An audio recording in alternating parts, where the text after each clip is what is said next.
Hello, alors je suis Carole Tchega, votre coach en développement personnel, en transformation spirituelle et en guérison intérieure.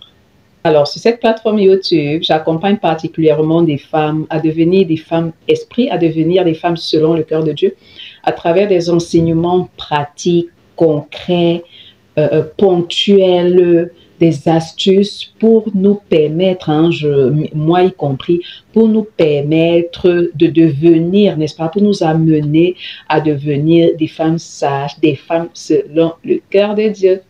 Alors, ce matin, nous parlerons du pouvoir de l'enseignement d'une mère.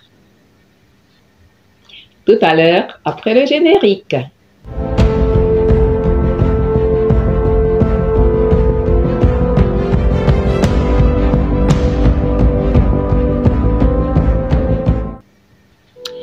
Alors, je vais nous révéler un secret ce matin.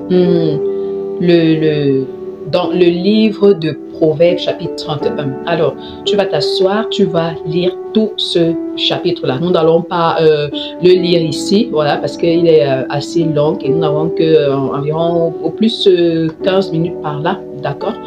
Donc, j'ai relevé quelque chose. C'est que d'habitude, l'on a l'habitude d'utiliser le Proverbe 31 pour enseigner les femmes. Mais ce que je te révèle aujourd'hui, c'est que l'enseignement qui sort du livre de Proverbe chapitre 31, est-ce que tu savais que cet enseignement est l'enseignement d'une maman à son fils? Est-ce que tu le savais? Lisons un peu au début l'histoire du roi Lemuel. Alors, le début de ce chapitre nous dit, pour ceux qui ont la version Louis II, les autres versions je ne connais pas, parole du roi Lemuel, leçon que lui enseigna sa mère. Tu as entendu avec quoi? Leçon que lui enseigna sa mère. Cela voudrait dire que nous les femmes, nous avons un devoir particulier, n'est-ce pas, d'enseigner nos enfants, d'enseigner nos filles, d'enseigner nos garçons également. Parce que dans notre société, on a l'impression qu'on fait plus asseoir les filles pour les enseigner, mais que les garçons sont toujours mis à part. Découvrons ensemble les leçons que j'ai découvertes à l'intérieur. Je t'assure que tu seras... Ouvre bien tes oreilles, toi femme sage, et écoute cet enseignement. Alors, la première leçon que j'ai tirée pour nous, au verset 3, c'est que la maman du roi Lemuel lui enseigne à ne pas donner sa vigueur aux femmes. Contrairement à ce qu'on entend constamment, qu'un homme qui a 1, 2, 3, 4, 5 bureaux, c'est un vrai homme, un homme qui trompe est un vrai homme. La maman du roi Lemuel lui apprend que sa virilité est une chose à garder de manière très précieuse. Nous, qu'est-ce qu'on voit dans la société aujourd'hui? Lorsque un homme te trompe, même on te dit, ah oui, ce sont les hommes, ça se fait comme ça. Non. Pour la maman du roi Lemuel lui a appris que ce n'était pas normal en fait, tu comprends? Sa maman lui dit précisément ceci, et nous allons lire au verset 3, « Ne livre pas ta vigueur aux femmes, ni tes voix à celles qui perdent les rois. » Est-ce que tu comprends ça? Cela veut dire qu'elle a pris le temps de faire asseoir son fils et de lui expliquer qu'on ne peut pas se pavaner n'importe comment, voilà. Elle lui parle de la discipline, elle lui parle d'intégrité. Elle lui parle de la maîtrise de soi, tu vois. Elle ne lui apprend pas que la virilité toxique, aller de bureau en bureau, c'est quelque chose de bien en fait. Elle lui apprend qu'un véritable homme garde ses forces, y compris sa virilité, parce qu'il a un appel, parce qu'il a une destinée à accomplir. Alors, nous allons continuer avec la deuxième leçon, voilà, que j'ai tirée pour nous, La maîtrise de la boisson. Vous savez, on dirait que ça va de pair, la boisson et les femmes. Voilà. Et nous allons prendre ces deux versets, du verset 4 au verset 7, qui je vais résumer, je vais lui donner un sous-titre. Ce n'est pas au roi de boire du vin, de peur qu'il n'oublie les lois, tu comprends? Cette maman-là apprend à son fils de ne pas se laisser dominer par la boisson, de ne pas se laisser emporter par ses désirs charnels, de ne pas se laisser aller par son envie de boire à l'excès, tu comprends? Voilà. Sinon, cela va altérer sa capacité de jugement, tu vois. Qu'est-ce qu'on voit aujourd'hui? Quand un homme a beaucoup d'argent, quand il est élevé en dignité, quand il est haut placé, c'est-à-dire, c'est le moment même, parfois la mère, hein, qui lui dit que une seule femme ne peut pas, ne peut pas manger l'argent. Vraiment, pourquoi une seule femme s'assoit pour manger l'argent et tout et tout. Tu vois la sagesse de la maman du roi Lemuel qui lui apprend qu'il ne doit pas se disperser dans la boisson parce que ça va faire en sorte, entre guillemets, qu'il ne réfléchisse plus normalement. Il va se laisser aller dans les plaisirs alors qu'il a beaucoup de choses accomplies. Il a mieux à faire, en fait. À ne surtout pas se perdre dans l'ivresse. On va continuer avec la troisième leçon. Voilà, nous allons lire le verset 8 et le verset 9. Voilà. Ouvre ta bouche pour le muet, pour la cause de tous les délaissés. Voilà une maman qui montre à son fils, comment dirais-je, qui apprend à son fils la loi de défendre les pauvres, les orphelins, les opprimés, voilà, ceux qui n'ont pas de voix pour se défendre, entre guillemets, être la voix des sans-voix en fait. De nos jours, quelle est la maman qui enseigne vraiment à son fils à se lever pour ceux qui n'ont pas de voix, tu vois?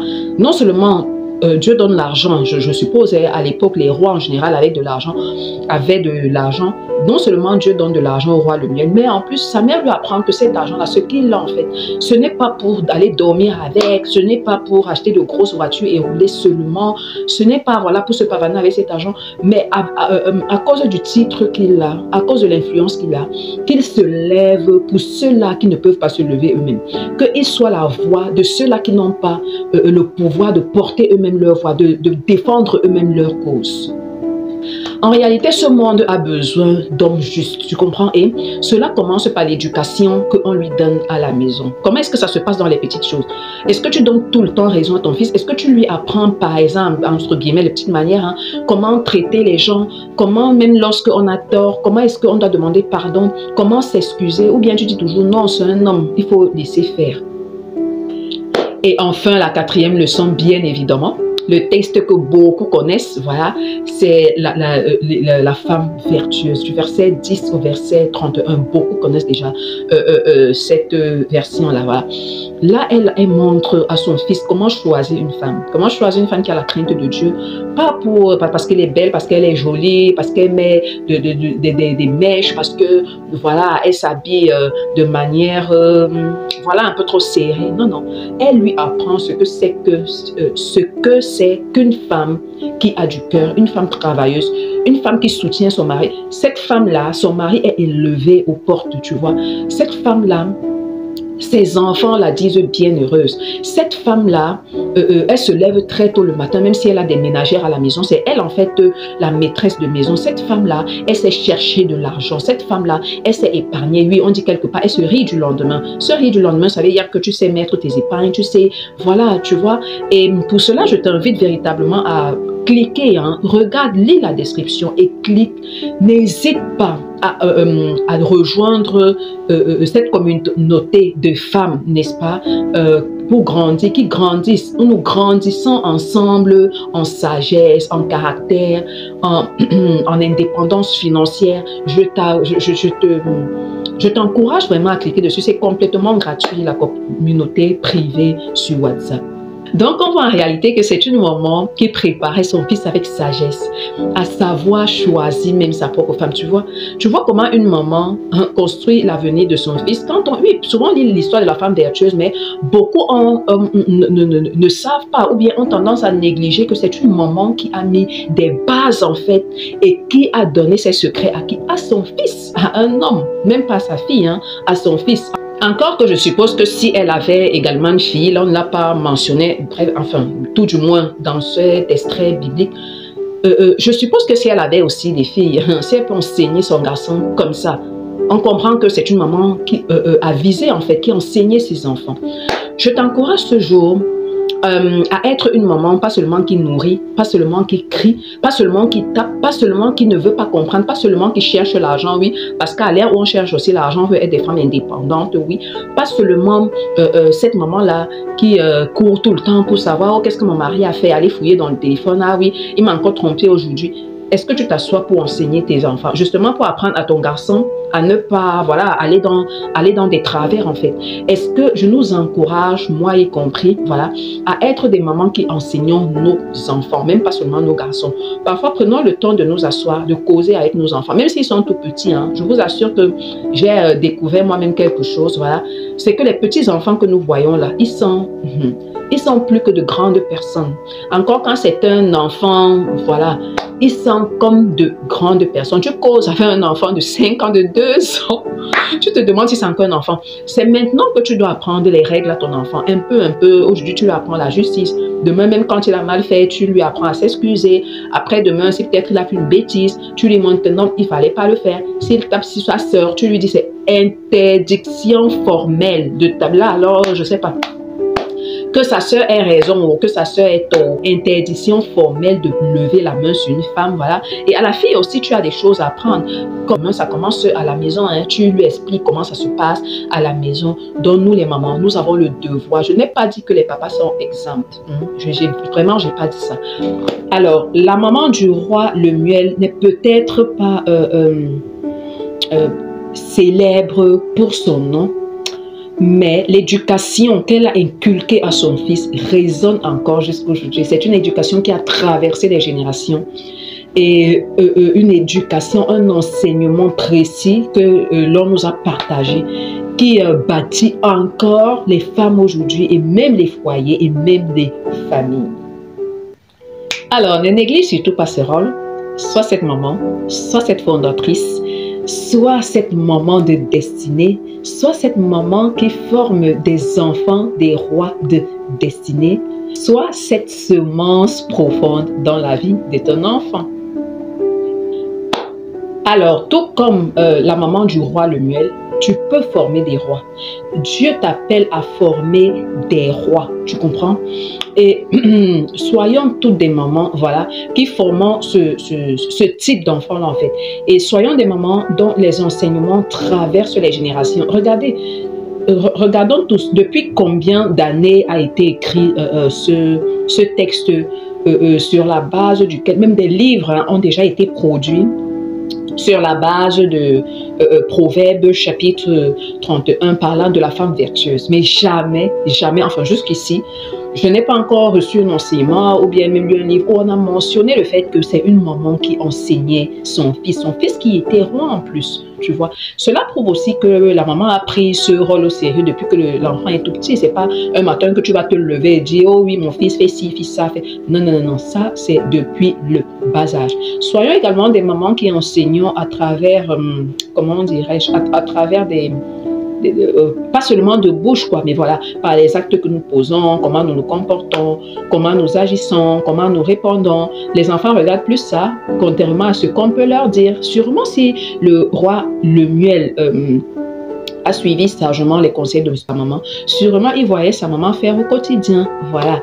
Donc, mets juste en commentaire, je forme des rois. Dieu m'accorde la grâce de former des rois. Alors, madame, n'oublie surtout pas d'acheter ce livre, Le pouvoir de la prière d'une mère. À l'intérieur, il y a des secrets encore beaucoup plus profonds d'ailleurs.